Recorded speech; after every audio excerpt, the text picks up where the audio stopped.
Olá, estou de volta com Política em Pauta. No programa de hoje, recebendo o deputado federal Sérgio Souza. Ele que sempre que pode, que passa pela região, vem aqui fazer uma visitinha. Deputado, uma satisfação recebê-lo mais uma vez. É sempre muito bom tê-lo aqui para falar sobre política, enfim, as pautas do Congresso. E estamos aqui para tomar mais um cafezinho e falar do que está acontecendo aí nesse início de 2024. Oi, Ana, todos que estão nos assistindo. Eu não posso passar pela região sem vir aqui, né? Tenho um carinho todo especial por você, pelo veículo de comunicação presente, pela família que administra esse veículo de comunicação que leva a informação a todo o Oeste, que extravasa a Oeste, vai ao Paraná, ao Brasil todo, e sempre é um bate-papo inteligente das pautas que estão acontecendo hoje na região, no Paraná, no Brasil, né? E para mim é uma satisfação estar aqui com você novamente, Ana. Deputado, cumprindo a agenda na região, algo de específico, alguma agenda especial ou somente trabalhos de rotina? Um pouco rotina, mas também nós temos aí um prazo, uma janela de filiações partidárias, né? Aqueles que estão no mandato têm aí até o início de abril para mudar de mandato, a lei permite isso, o legislativo, mas também principalmente é o prazo de filiações. E é neste momento, quem se filiar até o dia 5 de abril, ou 6, se eu não me engano, poderá disputar as próximas eleições. Quem não se filiar não pode, né? Então a gente está fazendo um trabalho junto à base do MDB, nós estamos com um projeto de crescimento assim, muito bom no MDB, com candidaturas em municípios grandes, médios, pequenos, e alguns que nós gostaríamos de ter candidato do MDB, como aqui em Marechal, nos parece que isso está ficando para uma segunda opção, né? Então eu venho para a região, já estive ontem à noite em Toledo, hoje de manhã em Cascavel, agora aqui em Marechal Rondon, converso com vários municípios aqui da micro-região de Marechal Cândido Rondon e vou até Foz do Iguaçu. E só saio de Foz no domingo para Curitiba. O MDB tem uma meta estipulada de quantos prefeitos, por exemplo, pretende fazer no estado do Paraná? Tem. O MDB vai crescer muito, Ana. Nós caímos nesses 10, 12 anos, né? Eu digo que nós estamos fazendo a curva J. Nós já estamos subindo, nós estagnamos, chegamos no final dessa queda. Agora com as eleições gerais, onde nós no Paraná fizemos somente um federal, faltou 30 mil votos, um pouco menos, 25 mil votos para nós fazermos mais um federal e fizemos só 2 estaduais. E nós percebemos que a base municipalista ela tem uma influência muito grande nisso. Então nós vamos lançar perto de 200 candidatos a prefeito, nós estamos com 400 municípios, e em municípios como a gente fazia anos que não lançava, por exemplo, Londrina, vamos ter candidato a prefeito, vamos ter candidato a prefeito em Maringá, podemos ter em Foz do Iguaçu, podemos ter em Cascavel, nós podemos ter em Curitiba, podemos ter em Ponta Grossa, vamos ter em Almirante Tamandaré, em Apucarana, em Francisco Beltrão, então cidades médio, grande portes, nós vamos.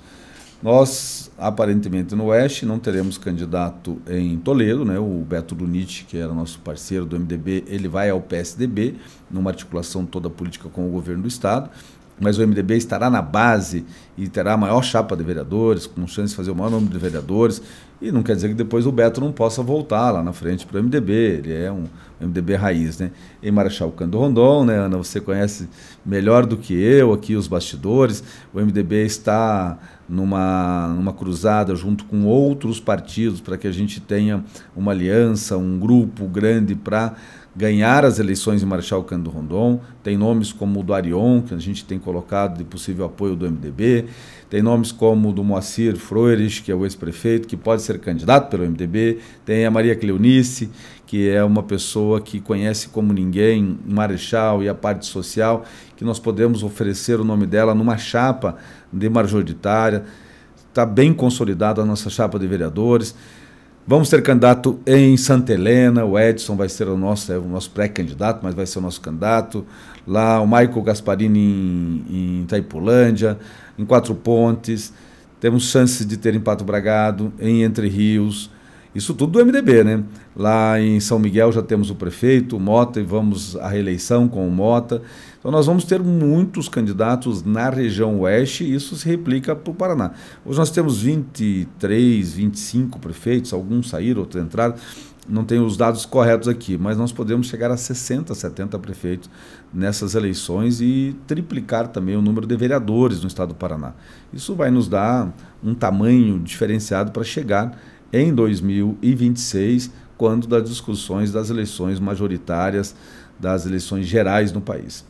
Deputado, você, até pelo relato que fez aqui, tem acompanhado de perto a questão do MDB local.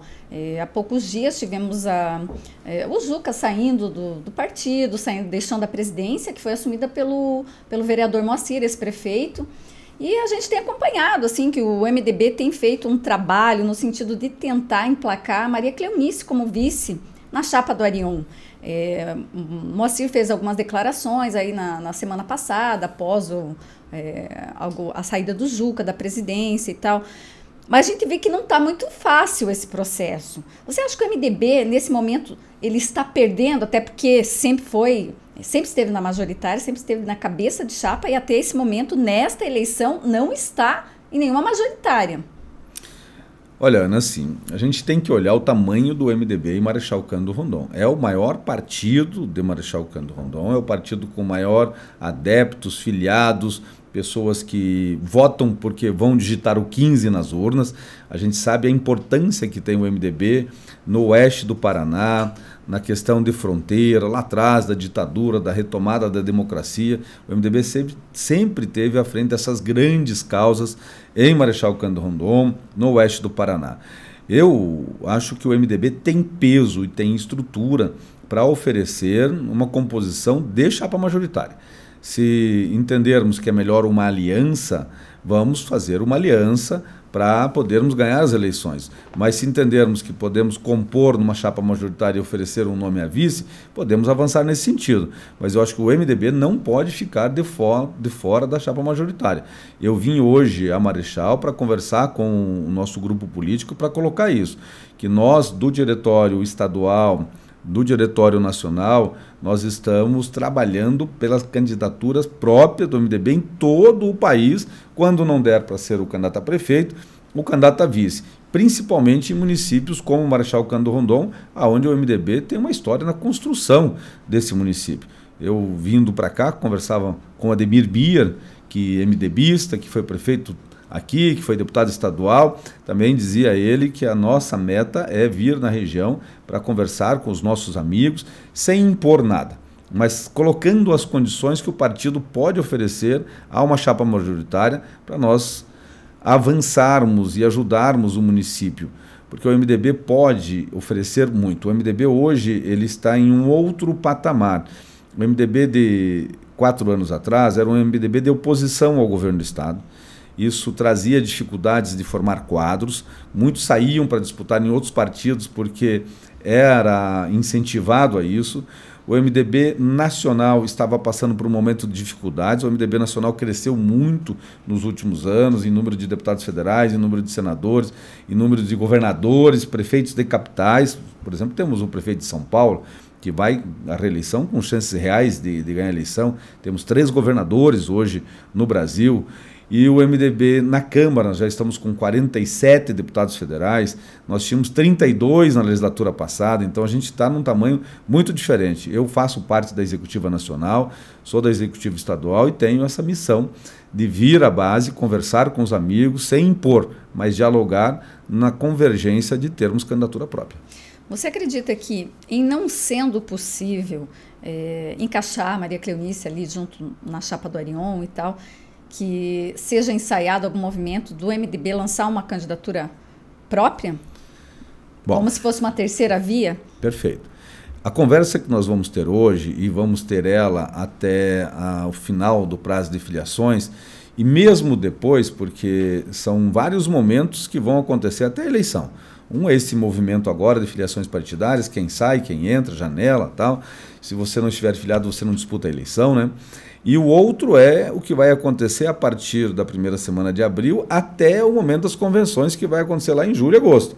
Então aí toda a negociação vai se colocar. Então não tem nenhuma candidatura definida, nem a prefeito, nem a vice, nem a vereador. O que existe são pré-candidatos que estão buscando os seus espaços.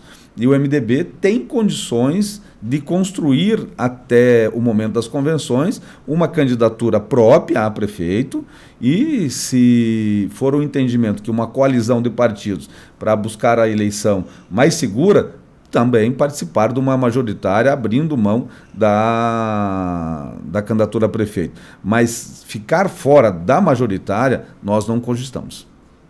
Deputado, você sempre acompanhou muito de perto a questão indígena aqui, das demarcações de terras indígenas. Recentemente tivemos todo um movimento, teve toda uma polêmica depois da decisão do STF pela retomada das demarcações.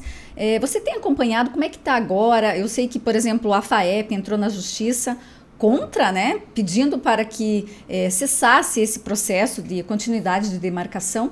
Como é que está esse processo agora? Assim, digamos que o barulho acalmou aqui na região, mas a gente sabe que ele é muito latente, assim, às vezes ele não está tendo aquele conflito aparente, como tivemos recentemente em Guaíra, mas a gente sabe que internamente isso é muito forte.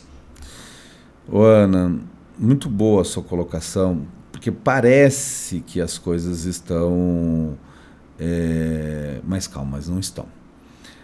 Eu peguei o telefone até para ver aqui, a Solange, vereadora aqui de Santa Helena, me mandou essa semana que houve uma tentativa de invasão ali em Santa Helena. Uhum. Até nós vamos lá hoje. Foi ontem, inclusive.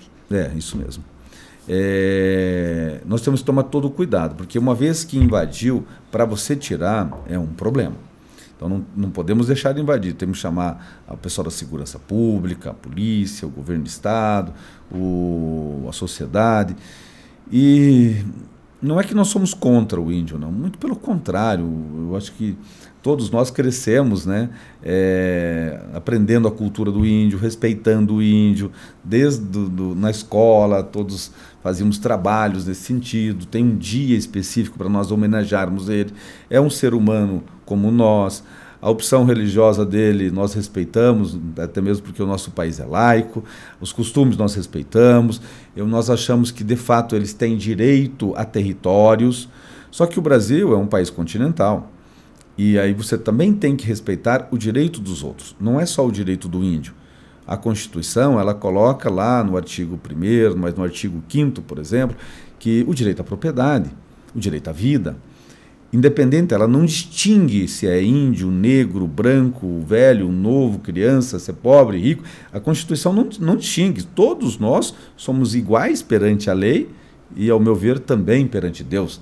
Eu que sou cristão. E dentro da construção da legislação para garantir esses direitos, lá no artigo 231 da Constituição foi colocado muito claro, e não precisaria nem mesmo de regulamentação, dizendo assim, que os povos originários. O que é povos originários? Originário daqui. Não pode ser o cara que está vindo do Paraguai. O cara que vem do Paraguai não é originário brasileiro. Por mais que eles digam que índio não tem fronteira, que seus costumes vão e voltam, mas nós somos um país soberano, senão seria uma invasão. Os Estados Unidos vai permitir que os astecas e os maias entrem no seu território, no Texas, que era tudo emendado e pertencia ao México no passado? Não vai, não é assim. Como não vai a França, a Itália, a Alemanha, não vai, não funciona desse jeito. E continua o dispositivo da Constituição, que ocupam no tempo presente, no verbo, de forma permanente. Está escrito desse jeito na Constituição. Povos originários que ocupam de forma permanente têm direitos. Então, veja só, não estavam aqui, não são do Brasil.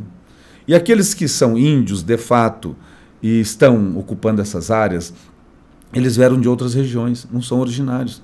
Então, o que nós temos que buscar? Vamos buscar resolver o problema desses índios e alocá-los em algum local onde o Estado brasileiro tenha parques nacionais, o Estado tem 1/3 quase do território em parques, em florestas e tudo mais, onde eles possam manter a sua cultura, as suas atividades, e eles possam tirar o seu sustento, né, seja da fauna ou da flora, né? E vamos garantir o direito à propriedade, porque se nós demarcarmos essas terras que vão aqui às margens do lago de Itaipu, que é onde eles estão reivindicando, e a própria Itaipu está fomentando isso é um perigo.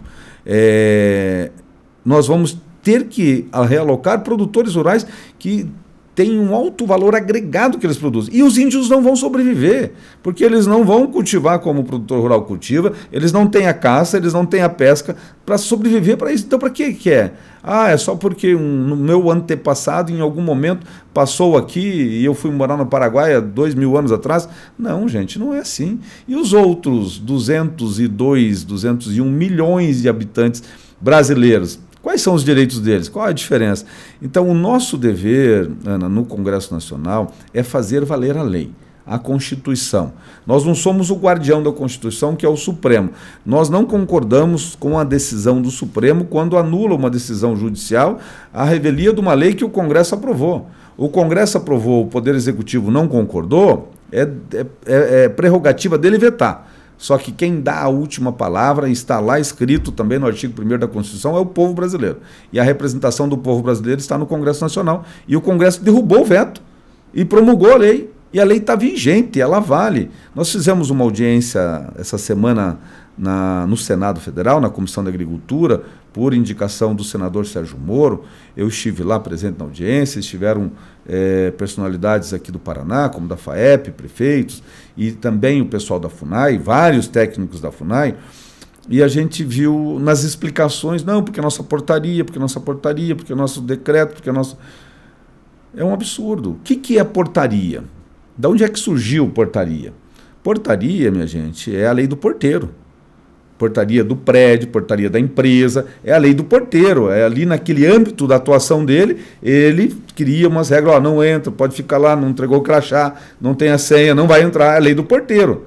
Isso é para aquele pedacinho lá. A lei é para o Brasil inteiro. A lei vale muito, muito mais do que uma portaria. Então a FUNAI está pensando numa portaria de 30, 40 anos atrás, dizendo que está fazendo, olha, os processos. Não, não é verdade. Ela tem que respeitar a lei que ali está. E por isso que nós chamamos de marco temporal, porque a Constituição assim colocou lá em 1998, e agora com a lei, que nem precisaria, mas nós fizemos a lei porque o Supremo estava mexendo nas suas interpretações. Tem que ser cumprido tanto a Constituição quanto a lei. Deputado, você até trouxe aqui uma revista sua em defesa do agro. A gente sabe que o Sérgio Souza é uma pessoa muito envolvida com o agro e tudo mais. A gente também escuta que o cenário do agro não está tão bacana, não sei o termo que eu uso aqui, agora me fugiu a palavra. Que leitura você faz do agro? Tá difícil, assim como o pessoal fala? Ou isso é mais falatório e não é bem assim? Olha, Ana, muito boa oportunidade e muito boa a sua pergunta para a gente debater um pouco o assunto. A revista, nós fizemos aqui alguns temas básicos, né? Marco temporal, alimento mais seguro, que é a lei dos defensivos, que também tem vetos para derrubar, o marco temporal, já derrubamos os vetos, e a questão de máquinas agrícolas na pista, tal, que nós vamos fazer uma resolução. Então, eu vou deixar aqui com você depois algumas revistinhas, só para o pessoal conhecer um pouquinho do trabalho da gente. Mas vamos lá para a sua pergunta. O Brasil e o mundo, ele se desarranjou durante a pandemia, né? Nós saímos de uma estabilidade onde o produtor, a sociedade, o comércio, a indústria vinham crescendo pouco, mas estavam crescendo e saindo de crises políticas, né? Mas a coisa estava andando. Mas a pandemia desarranjou não só o Brasil, mas o mundo todo. Então saiu um carro que custava 100 mil reais, foi valer 200, uma caminhonete que era 200 valeu 400, uma saca de soja que era 90 foi a 200, uma saca de milho que era 40, 50 foi a 110, e assim foi, né? Esse desarranjo todo no planeta, frete marítimo, um container de frango para sair daqui de Marechal Cândido do Rondon, do abatedouro e levar para a China para ser exportado, era $2.000 o container frigorificado, foi a $12.000, então a coisa deu muito desarranjo, faltou navio. Por que tudo isso aconteceu?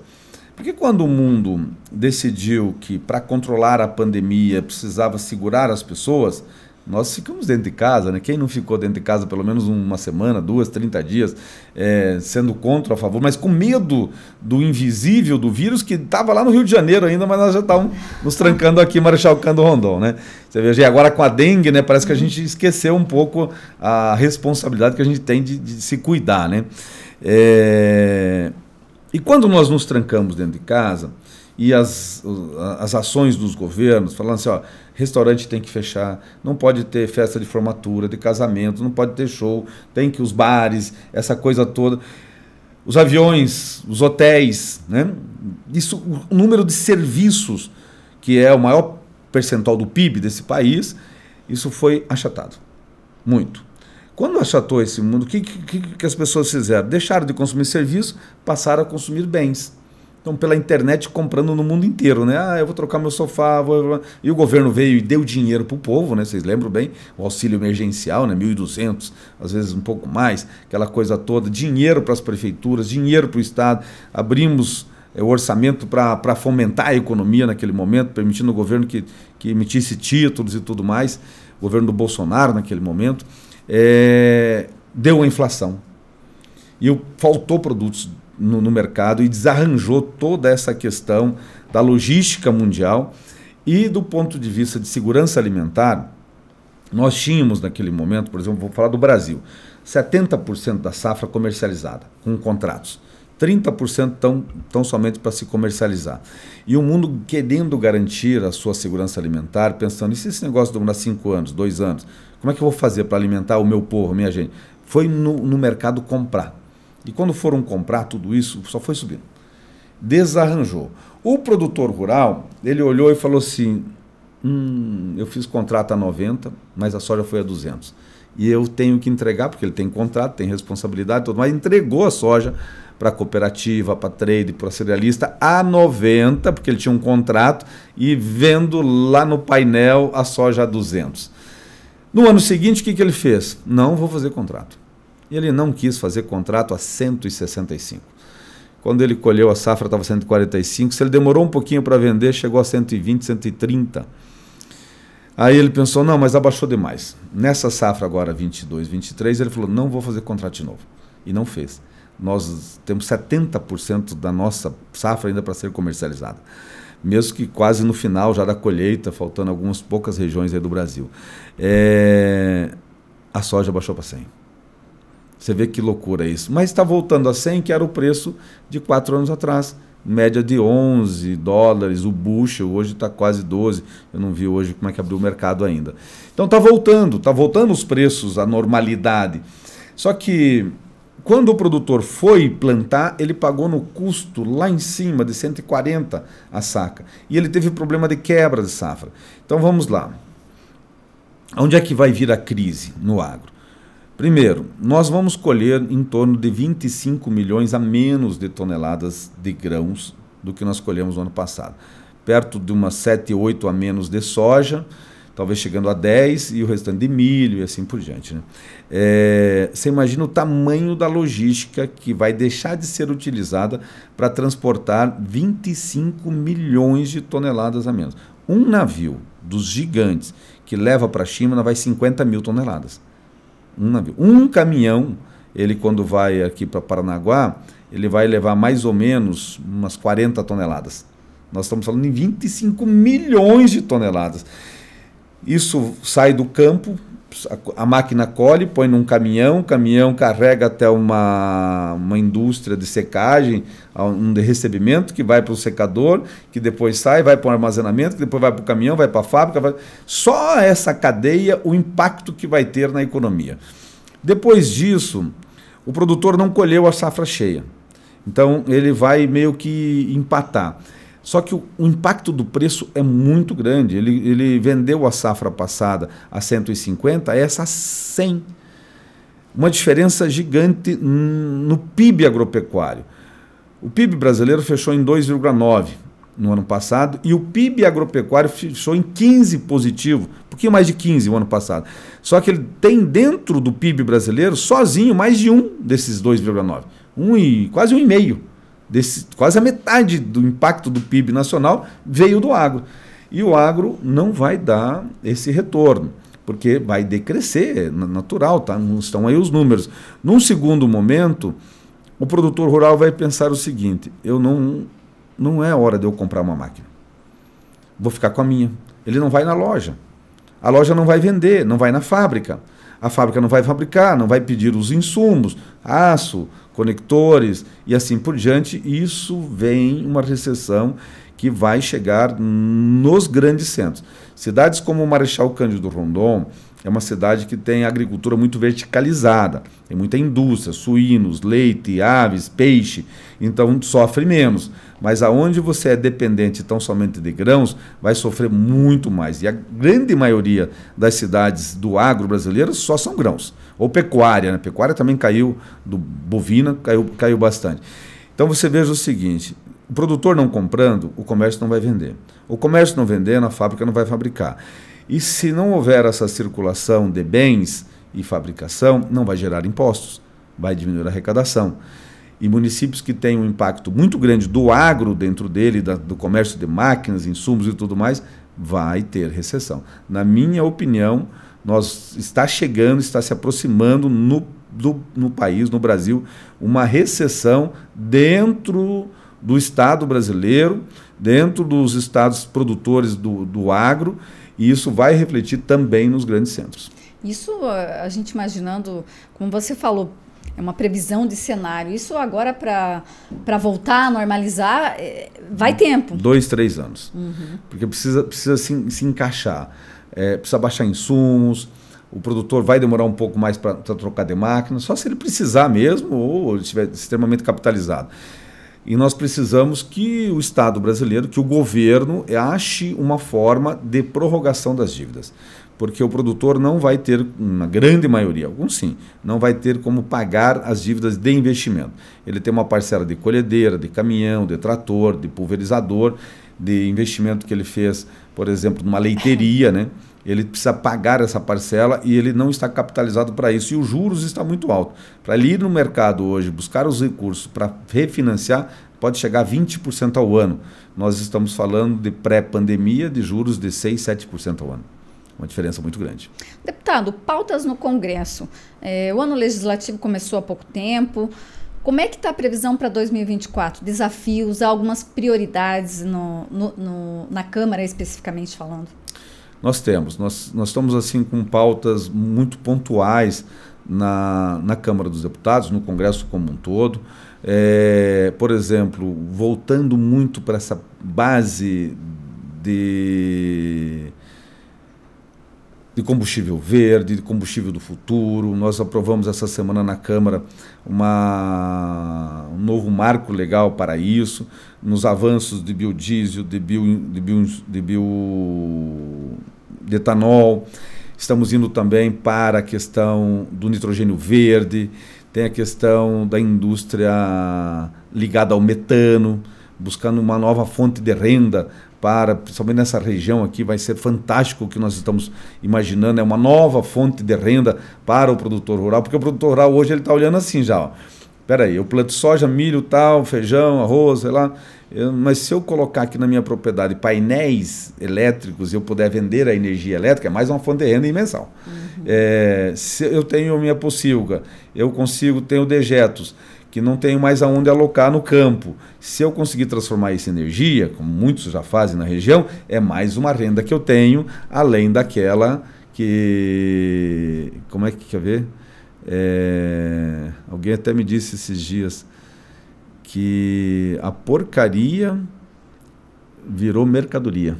Você vê que legal, né? As coisas assim. Então, nós estamos caminhando muito para legislar esses marcos regulatórios para isso, bioinsumos também. Está na Câmara, que é um dos projetos que nós estamos tramitando. Projetos de garantia de financiamento para o setor agropecuário, garantia de seguro, são metas que nós vamos traçar fortemente dentro das comissões temáticas, como a Comissão de Orçamento. Nós temos os vetos do presidente Lula para derrubar com relação à proibição do contingenciamento, que nós colocamos, fui eu o autor disso, do seguro rural, porque o ano passado o governo pegou a metade do dinheiro do seguro rural e foi gastar em outras coisas, e o produtor ficou na mão, né, e no ano que mais precisou. Nós vamos derrubar esses vetos também. Nós temos ainda para analisar vetos do autocontrole, que é aquilo que permite uma difusão maior na administração das unidades de abate animal, com autonomia, tirando um pouco a dependência que tem hoje do Ministério da Agricultura. Nós temos vetos ainda para serem analisados da Lei de Defensivos Agropecuários, que deve ser analisada agora no começo de abril. Nós temos muita coisa, Ana, para vencer até o meio do ano, porque no segundo semestre tem eleição, e a eleição nós sabemos que o Congresso vai um pouco mais devagar. Deputado, a gente sabe que você está trabalhando nos bastidores a uma possível candidatura, caso haja a cassação do Sérgio Moro. Na sua opinião, você acha que isso vai para frente mesmo? Vai ser cassado? Não vai? Você, especialmente, tem trabalhado forte essa candidatura, né? Possível candidatura, claro, não é nada oficial, né? Como é que está isso? Ana, assim, vamos falar primeiro do Sérgio Moro, né? Eu acho o maior absurdo a cassação do Moro. Eu acho uma excrescência. Eu acho que assim, o que nós escutamos e vemos é a vontade de cassar o juiz e não o político.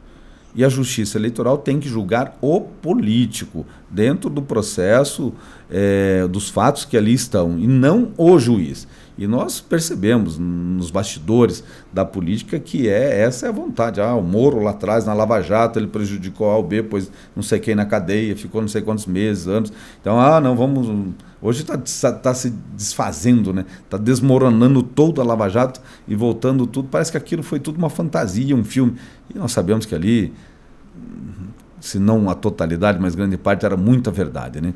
Então isso é um prejuízo enorme se houver a cassação do juiz Sérgio Moro, porque ele não é mais juiz, mas é o que se coloca.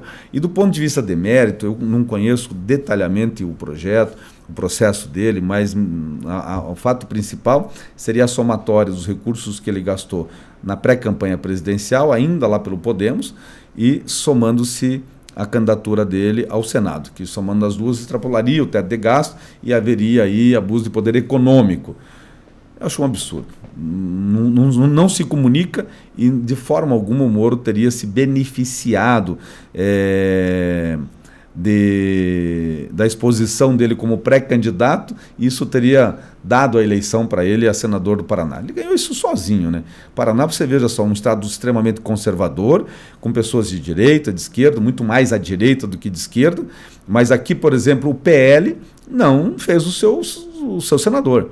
Tinha o candidato do PL, apoiado pelo Bolsonaro, apoiado pelo governador, e ficou em segundo. O Moro ganhou a eleição, e o terceiro, o Álvaro Dias, fez 23%. Quando você soma os votos do Moro e os votos do Álvaro Dias, dá 56%, 57% do povo brasileiro estava ali no centro, não ficou do povo paranaense, não ficou nos extremos, né? A candidata do PT fez em torno de 10%. Então, essa é uma realidade. Porém, eu já estive no Senado, vocês lembram, a gente vinha aqui, conversava, tínhamos um diálogo muito grande com o Marechal e região, inclusive foi aqui que nós, como senadores, fizemos a primeira grande audiência, debate sobre demarcação de terras indígenas no Oeste, foi lá no Clube Lira, alguns vereadores, na época o Nilson e outros todos que ajudaram na organização, e se isso acontecer, por que não disputar? Eu me sinto preparado para isso. Eu conheço o Senado, defendi sempre as grandes causas do Paraná no Senado e estou numa política muito voltada ao agro. O Paraná está sem senador que defenda este setor há muitos anos e nós sabemos o tamanho do agro dentro do PIB paranaense, então a gente tem que buscar ter representante das nossas causas no Congresso Nacional. Mas não acredito na cassação do Sérgio Moro, não acredito. Eu acho que tanto aqui no TRE como no TSE, os ministros e os juízes aqui serão sensatos e olharão assim pelo ponto mais jurídico da coisa. Apesar que muitos anunciam isso como algo certo, né? Não sei, dá muito reviravolta, né? Você pensa o seguinte, assim, a cassação do Sérgio Moro, abre-se uma eleição, o anúncio do Bolsonaro, que a Michelle pode vir disputar, aí você vai trocar o Sérgio Moro, entre aspas, né, pela Michelle Bolsonaro, o que o governo pensa disso? Né? Será que o governo acha isso melhor ou pior? A não cassação do Moro, o Moro fica no Senado, a Michelle não disputa a eleição, ou outros como eu e tudo mais, como é que vai ficar a eleição para governo do Estado? O Moro vem disputar a eleição para governo do Estado? Qual o tamanho dele na eleição do governo do Estado? Não desarranja toda a classe política que está aí, que o Moro está fora e tal? Então, assim, Ana, tem muita água para passar por baixo dessa ponte e vamos focar aqui no momento de filiações partidárias, nessa janela que para nós do MDB é muito importante. Deputado, você que é da área do direito, tem acompanhado, claro, é um assunto que tem uma repercussão muito grande Brasil afora, a questão da possibilidade da prisão do ex-presidente Jair Bolsonaro. Você acredita que isso de fato vai acontecer e o que isso causaria, falando politicamente, no nosso país, se de fato viesse a acontecer? Ana, vamos lá. Nos parece que o processo que pode levar a isso seria o tal golpe, né? Então vamos analisar o tal golpe. Saem depois da eleição já homologada, depois da posse, sai uma turma de todo o Brasil no dia 8 de janeiro e vai a Brasília fazer um protesto. Que golpe tem nisso? Mas agora o Mauro Cid, o ajudante de ordem do Bolsonaro, fez uma delação. Pô, teve dezenas de delação contra o Lula e contra todos os outros também, né? O cara tá salvando a pele dele, né? Você vai entender o que é isso. Tá bom, mas se tivesse nos bastidores planejado um golpe, por que não deu o golpe antes da eleição? Por que vai dar o golpe depois que o cara tomou posse? É ridículo isso, Ana, é ridículo. Então, assim, se houver um movimento de prisão do Bolsonaro por este fato, é o maior absurdo, aí sim é um golpe de Estado. Aí sim alguém querendo tirar da política um liberal, um democrático que defende os valores da sociedade, da família, e tem seus defeitos, não são poucos, né? A gente poderia até enumerar alguns aqui, mas, na minha opinião, é alguém que representa muito mais a vontade maior do país do que um governo extremista mais de esquerda. Respeitando também o governo de esquerda, eu sou democrático, respeito o resultado das eleições, mas não é o Lula que ganhou a eleição, é o Bolsonaro que perdeu, e perdeu por um monte de razões. Você quer ver uma coisa aqui, e eu já estou atrasado para as reuniões, já estou extrapolando os horários, mas esses dias saiu lá no Congresso uma assinatura para impeachment do Lula. E eu não assinei. Por quê? Porque é fake.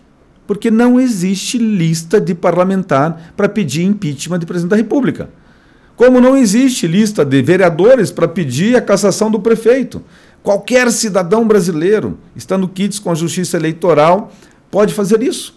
Qualquer cidadão. Quem pediu a cassação da Dilma foi a Janaína Pascoal, que não era parlamentar, agora é deputada estadual lá em São Paulo. Era uma cidadã normal, como qualquer um de nós. Agora, quem fez isso? A Carla Zambelli. Por que ela fez isso? Porque ela quer se redimir. Porque ela, durante a véspera da eleição, saiu com uma arma correndo atrás num bar lá de São Paulo, que aquilo viralizou e os grandes jornais, tudo mais, mostraram como, olha o que vai virar o Brasil se o Bolsonaro ganhar a eleição. Ela foi um dos motivos de perder a eleição do Bolsonaro.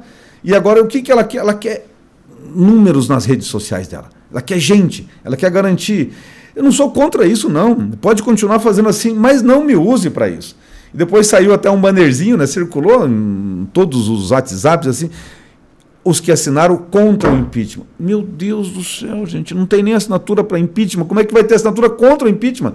E o único momento que um deputado federal participa de um processo de impeachment, ele começa assim, protocola-se, né, o pedido, tem que ter motivação, né, e as pessoas têm que estar com os seus direitos de cidadão, sua cidadania, ou seja, ter votado e estar em dia na última eleição. O presidente da Câmara recebe ou não, arquiva ou não, se ele achar que não tem argumentos suficientes, manda para uma comissão, Essa comissão dá um parecer que daí o plenário da Câmara vai lá e diz vota sim ou não, como aconteceu lá no Dilma. Votou sim para quê? Para receber o processo. Quem julga é o Senado. Aí o Senado vai julgar e nem preside. Quem preside a comissão do Senado no julgamento do impeachment é o presidente do Supremo Tribunal Federal. E o povo fala, mas você é contra o impeachment? Mas nem tem impeachment, meu Deus do céu. Então, assim, Ana, nós estamos no Brasil vivendo um momento muito delicado, onde o extremismo deixa cego as pessoas, que muitos saíram daqui desse estado do Paraná para ir no dia 8 de janeiro, lá em Brasília, achando que ia mudar o resultado da eleição, ia depor o Lula, ia assumir o quartel, o general, o militar. Olha a cabeça. Por que foram isso? Porque foram induzidos por aqueles que ficam induzindo pelas redes sociais, pelos WhatsApps, pelos bannerzinhos. Esses dias alguém me disse assim, olha, rapaz, eu acho que esse Lula morreu. E sabe aqueles médicos que foram assassinados lá no Rio de Janeiro, aquela coisa toda? Aqueles caras foram virar as plásticas do Lula. É um outro cara, eles mudaram, vestiram o corpo, a fisionomia do Lula em outra personalidade, porque o Lula está morto, ele estava doente, estava não sei o quê. Não é o Lula que está na presidência da República. Você veja, o povo está indo para um lado que não é por aí. Então, assim, nós temos que pôr o pé no chão, ter a razão. Como eu disse aqui da comparação, o Paraná é um estado mais conservador, não escolheu o extremismo na eleição para o Senado, né? Escolheu o Moro e colocou o do PL em segundo colocado, do PT lá na quarta posição, mas colocou o Álvaro em terceiro. Você veja, a soma dos dois ultrapassa os 50%. Então é um povo mais consciente. E eu acho que é por aí que nós vamos reconstruir esse país, com consciência. Não adianta colocar um cidadão com 2 milhões de votos lá na Câmara dos Deputados e esse cara fala a verdade. Você vai lá ver, ele não faz nada. Ele só faz discurso e fica se filmando o tempo todo e publicando e fazendo comentários dos atos dos outros. Mas não participa dos bastidores, não está numa comissão, não está construindo um projeto, não está na tribuna, não está... É diferente. E vai demorar um tempo para a gente voltar à normalidade. A pandemia desarranjou, mas o extremismo mais ainda. E não é a solução para o nosso país, o extremismo. Nós temos que ter o pé no chão e sabermos que nós queremos para nossas famílias, para a educação dos nossos filhos, para a saúde da nossa família, para o emprego, para a renda, para o desenvolvimento, para o crescimento e assim por diante. Deputado, teria mais perguntas, mas eu sei que você está com a agenda corrida e também conseguimos falar de tudo um pouco aqui, né, nos assuntos pertinentes, especialmente na nossa região. Agradeço a sua presença, tirado um tempinho aí da sua agenda e sempre vem nos fazer uma visita. Obrigado e volte sempre. Eu que agradeço, Ana, a você, a todo o corpo diretivo, os colaboradores aqui do Presente e principalmente os nossos telespectadores, aqueles que leem, aqueles que escutam. Para mim é um privilégio estar aqui numa entrevista tão inteligente, num veículo de comunicação que leva em tempo real a opinião real a todo o estado do Paraná. Muito bem, o Política em Pauta vai ficando por aqui. Obrigado pela sua companhia. Siga as nossas redes sociais e fique por dentro de tudo o que acontece em Marechal e região. O Presente, você bem informado.